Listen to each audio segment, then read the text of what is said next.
46 years ago today, the SS Edmund Fitzgerald sank in Lake Superior. 29 crew members died. It was called the pride of the American side. Strong, beautiful, unthinkable. Yet on a single November night, the Edmund Fitzgerald vanished beneath the storm-torn waters of Lake Superior, without a trace. No distress call, no chance for goodbye. For decades, her silence became a legend. Now, nearly 50 years later, a drone has returned to her grave. What it recorded is terrifying, haunting, and heartbreaking. Because the Fitzgerald didn't just sink, it drowned in silence. When the SS Edmund Fitzgerald slid into the waters of Michigan's River Rouge in 1958, she was more than a freighter. She was a marvel. At 729 feet long, she towered over the Great Lakes, the largest ship of her kind. Crowds gathered at the shipyard that day, watching as her burgundy hull and gleaming white superstructure cut into the water like a promise. She wasn't just built to carry iron ore, she was built to be remembered. Each journey from Duluth to Detroit carried more than 26,000 tons of taconite pellets. She moved with grace, breaking speed records and turning heads at every harbor she passed. Children knew her name. Families came to the shoreline to watch her glide beneath the Mackinac Bridge. She was elegant yet powerful, a steel titan of the freshwater seas. Sailors called her the pride of the American side. Her captain, Ernest McSorley, was among the most respected mariners on the lakes. He trusted her strength, and so did his crew. For 17 years, the Fitzgerald faced ice, fog, and storms that battered lesser ships, and always she endured. To many, she was unthinkable. But history has a way of punishing that word. And on one November night in 1975, the ship that seemed invincible sailed straight into a storm that would write her legend in silence. On November 9, 1975, the Fitzgerald departed Superior, Wisconsin, her hull heavy with over 26,000 tons of iron ore bound her Detroit. The forecast warned of rough weather, but for Captain McSorley, storms were part of the job. He had crossed the Great Lakes for decades, and the Fitzgerald had never failed him. Another ship, the Arthur M. Anderson, set out the same evening, following a similar route across Lake Superior. By nightfall, the winds had sharpened, waves rising higher with every passing hour. At first, it was nothing unusual, just another November gale. But the storm grew, faster and fiercer than expected. By the morning of November 10th, the lake had become a battlefield. Winds screamed past 70 miles per hour. Walls of water, some higher than 25 feet, slammed into the ship from all sides. Icy pellets of snow and sleet turned the air white. Visibility dropped to nothing. The Fitzgerald pressed forward, but trouble was stirring below deck. Around 3:30 p.m., McSorley radioed the Anderson. "We have a bad list. Lost a vent. One of the hatch covers is giving us trouble." His voice was calm, steady, almost routine. Yet beneath those words lay something darker. A giant was fighting for its life, and within hours, it would lose. As dusk fell on November 10, the Fitzgerald and the Anderson battled side by side against the storm. Radar screens kept the ships linked, each captain aware of the other's fragile progress. McSorley's updates came sparingly, but with no trace of panic. His men, hardened by years on the lakes, trusted his judgment. The Fitzgerald was bruised, battered, but still pressing forward. Then came the final words. At 7:10 p.m., McSorley's calm voice crackled over the radio. "We are holding our own." It was steady, controlled, not the voice of a man moments from disaster. Minutes later, the Anderson's radar swept across the black water. The green dot marking the Fitzgerald was gone. Just gone. No distress call, no emergency flares, No debris in sight. 29 men, one of the largest freighters on the Great Lakes, had vanished into silence. The Coast Guard was alerted immediately, launching planes and helicopters into the night sky. Search vessels fanned across Lake Superior's icy surface, scouring for rafts, wreckage, any sign of life. All they found were small patches of oil and scattered bits of debris. Not a single body was ever recovered. The Fitzgerald had not simply sunk. She had disappeared, without warning, without explanation, and without a trace of farewell.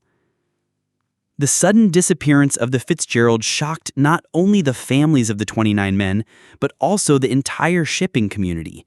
How could a vessel of such size and reputation be swallowed without a single mayday? Investigations began almost immediately, yet answers proved elusive. In 1977, the Coast Guard issued their official report. Their conclusion? Water had likely entered through the cargo hatches. The clamps designed to seal the hatch covers may have been damaged or improperly secured, allowing waves to force water into the holds until the Fitzgerald could no longer stay afloat. It was a simple explanation, and a controversial one. Families of the crew bristled at the idea. To suggest that seasoned sailors failed to secure their ship's lifeline felt like an insult to the dead. Captain McSorley, respected for his judgment, had given no sign of negligence.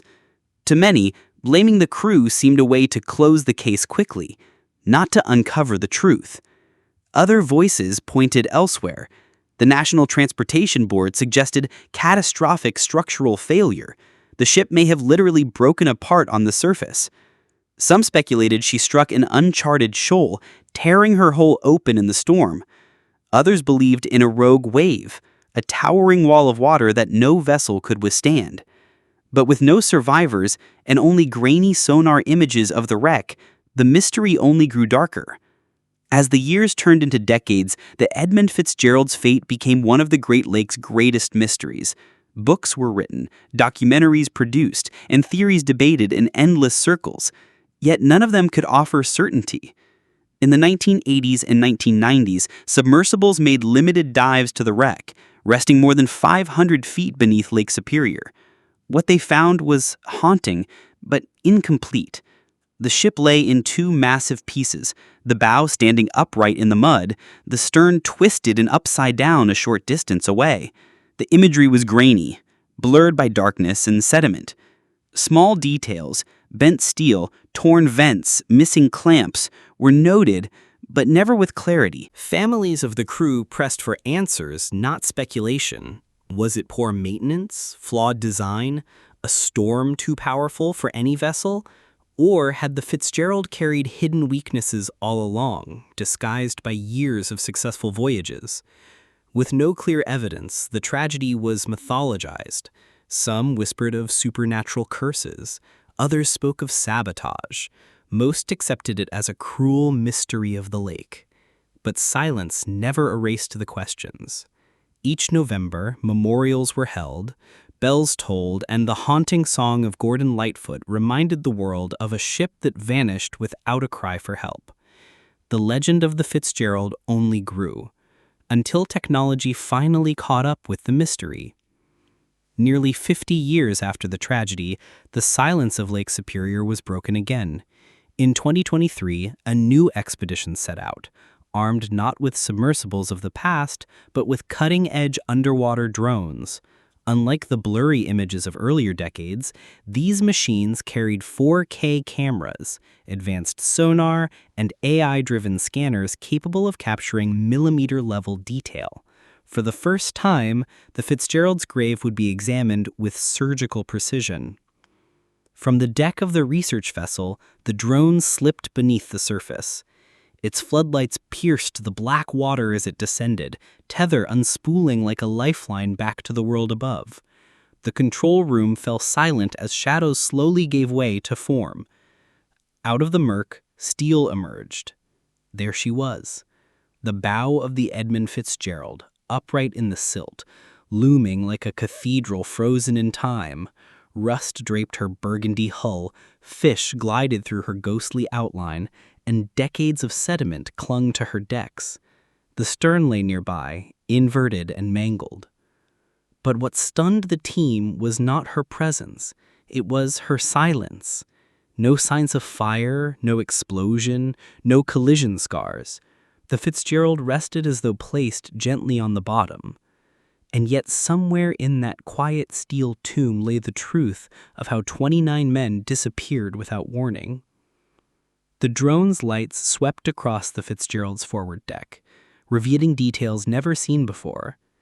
At first, it looked like time had merely worn her down. But then the cameras focused on something unmistakable. One of the massive steel clamps designed to hold the cargo hatches shut was missing. Each of the ship's 21 hatches was meant to be secured by 22 clamps, over 460 in total. These were not small fittings. They were the very locks that kept 26,000 tons of ore sealed away from the storm above. If even a few failed, water could pour directly into the holds. And here, on the Fitzgerald, clamps were not only corroded, some were gone entirely. The drone shifted to the next hatch. More bent and broken clamps. Another hatch showed clamps twisted backwards, as though torn by an unimaginable force. This was no isolated weakness, it was a pattern, a failure repeated along the ship's spine. Then came the most chilling discovery. The vent pipe on the forward hatch was completely sheared off, leaving a gaping 4-inch opening that led straight into the cargo hold. To the untrained eye, it was just missing metal. To the experts watching, it was a direct funnel for thousands of gallons of freezing lake water. The Fitzgerald hadn't been crushed from outside, she had been drowning from within. With every pass of the drone, the grim picture became more clear. The Fitzgerald had not been struck down by a single catastrophic blow. Instead, she had been quietly undone by hidden failures. Missing clamps, warped hatch covers, and the torn vent pipe created an unstoppable pathway for water to pour inside. Simulations based on the drone footage were chilling. Water could have entered the Fitzgerald's cargo holds at a rate of more than 4,000 gallons per minute. At that speed, even a steel giant would lose stability in less than half an hour. McSorley's final radio call, "We are holding our own," suddenly took on a tragic meaning. On the surface, the ship still looked in control, but beneath the deck, she was already feeling like a sinking coffin. Experts noted sediment trails inside the hatch combings, proof that water had flowed past the seals before the ship went under. Some clamps appeared to have been replaced during her service years, a sign of previous stress or damage. It suggested that problems with the hatches may have been known but underestimated. The Fitzgerald didn't shatter into pieces in the storm. She drowned silently, bow first, her crew unaware that the battle was already lost. By the time the ship vanished from radar, the lake had already claimed her. The images from the drone shook experts to the core. To outsiders, a few missing clamps or a broken vent might seem like minor details. But to naval architects and marine engineers, they were smoking guns. The Fitzgerald's survival depended entirely on hundreds of clamps and hatch seals performing perfectly. In the face of 30-foot waves and hurricane-forced winds, that was a fragile defense. The conclusion was stark. The Fitzgerald did not fail because of negligence or recklessness. She failed because her very design allowed for no margin of error. One vent pipe ripped away. A handful of clamps twisted loose, and the largest freighter on the Great Lakes became vulnerable to the storm's every strike. Worse still, the Fitzgerald was not unique. Other freighters of her era were built the same way, with similar hatch and vent designs. The drone footage wasn't just a window into one tragedy, it was a blueprint showing how any ship of her class could quietly drown without a cry for help. Captain McSorley's calm, final words, "We are holding our own," now carried a chilling truth. He and his crew had no idea their ship was fatally compromised. To them, the battle still seemed manageable. But in reality, the Fitzgerald was already slipping beneath the waves.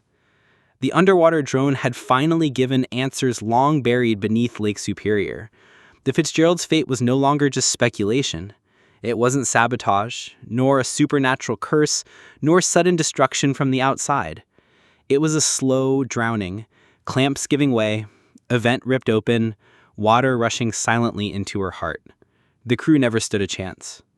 For the families of the 29 men, the findings brought bittersweet clarity. Their loved ones had not failed their duty. They fought with courage until the very end. It was the ship itself, her aging design, her vulnerable hatches, and her overlooked weaknesses that betrayed them. Yet the discovery left unsettling questions behind. How many ships once sailed with the same silent vulnerabilities? How many storms were survived by chance, not by strength? Could the same flaws have doomed other vessels that vanished without explanation? On the screens in the control room, the Fitzgerald's bow loomed in the darkness like a steel tomb, a ghost frozen in time. The drone lights flickered across her battered deck, capturing not just wreckage, but warning. The Edmund Fitzgerald did not scream as she died. She simply slipped into the deep, carrying her men with her. And what the drone revealed is more than history. It is a message that even giants can drown without a sound.